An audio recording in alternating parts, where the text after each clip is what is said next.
आज मेरा तुमसे और तुम्हारी ज़िंदगी से एक सवाल है। हो सकता है कि तुम जिसको पसंद करते थे आज वो तुम्हें छोड़ चुका हो, इसलिए तुम दुखी हो। हो सकता है कि तुम किसी तरह के एग्ज़ाम में बैठे हो और फिर फेल होने के कारण दुखी हो। हो सकता है कि तुम्हें तुम्हारे व्यापार में बहुत बड़ा घाटा हो गया हो जिसे तुम सह ना पा रहे हो और तुम दुख में डूबे हो। ये भी हो सकता है कि तुम जिन लोगों को अपना समझा करते थे उन्होंने कठिन घड़ी में तुम्हारा साथ छोड़ दिया, इसलिए तुम दुखी हो। कारण चाहे जो भी क्यों ना हो, सच्चाई यह है कि तुम दुखी हो और खुद को इस जिंदगी की जंग में अकेला महसूस कर रहे हो। यही घड़ी है जो आने वाले भविष्य को बदलने की पूरी ताकत रखती है।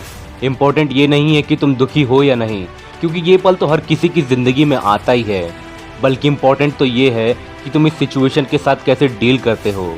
तुम सब में से ही कुछ लोग होंगे जो बिल्कुल ही हार मान लेंगे और खुद की किस्मत को, खुद की परिस्थिति को कोसना शुरू कर देंगे।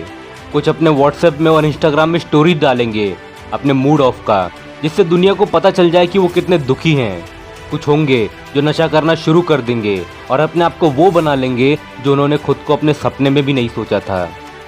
लेकिन इतनी बड़ी भीड़ में एक छोटी सी जगह के कोने में एक छोटा सा इंसान होगा जो शायद दूसरों के मुकाबले ज़्यादा दुखी और परेशान होगा, लेकिन वो इस दुनिया की भीड़ से और लोगों से बिल्कुल अलग होगा, क्योंकि उसके अंदर एक जिद होगी इस आग के समुद्र को पार करने की और खुद की परिस्थिति से बाहर निकलने की। हो सकता है कि उसका रास्ता बहुत कठिनाइयों से भरा हो, लेकिन उसका कुछ कर गुजरने का जज्बा उसको यूनिक और अलग बना देगा। और एक दिन ऐसा आएगा जब तुम उसके बारे में किसी न्यूज़पेपर में या वीडियो में सुनोगे कि किस तरह इस इंसान ने अपने विकट परिस्थिति में भी धैर्य का साथ नहीं छोड़ा और आज वो सारी दुनिया के सामने अपने नाम के झंडे गाड़ चुका है। दोस्त, आज तेरे पास भी मौका है कुछ बनने का, उस सफल इंसान की तरफ बनने का जो अपनी परिस्थिति के सामने कभी घुटने नहीं टेकता और कभी हार नहीं मानता, बल्कि लड़ता है और अपनी किस्मत में जीत को दर्ज करता है। ये ज़िंदगी हर किसी को मौका देती है कि वो अपने फैसले खुद लें। आज का फैसला तुम्हारे हाथ में है कि तुम क्या बनना चाहते हो और खुद को किन लोगों की कैटेगरी में शामिल करना चाहते हो। उन लोगों की कैटेगरी में जो पहले ही अपनी हालात के सामने घुटने टेक चुके हैं, या फिर उन लोगों की कैटेगरी में जिन्होंने कभी भी हार नहीं मानी और अपनी परिस्थिति के सामने कभी झुके नहीं। एक चीज़ याद रखो कि यदि तुम परेशान हो और दुखी हो तो भी इस दुनिया में किसी को फ़र्क नहीं पड़ेगा कि तुम दुखी हो, क्योंकि लोगों को प्रोसेस नहीं रिजल्ट देखना पसंद है, चाहे फिर वो पास का रिजल्ट हो या फिर फेल का।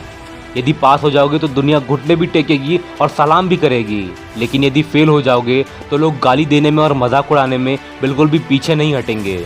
इसलिए यदि तुम अपनी परिस्थिति के कारण या अपनी समस्याओं के कारण दुखी हो तो खुद में एक एटीट्यूड को जगाओ कि चाहे हालात कैसे भी क्यों ना हो, मैं कर सकता हूँ। मैं ही वो इंसान हूँ जो इस मुश्किल सिचुएशन को काबू में कर सकता है और सारी दुनिया के सामने अपनी जीत को हासिल कर सकता है।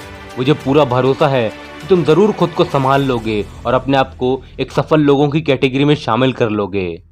आई होप फ्रेंड, मैं जो आपको समझाना चाहता था आप वो समझ गए होंगे।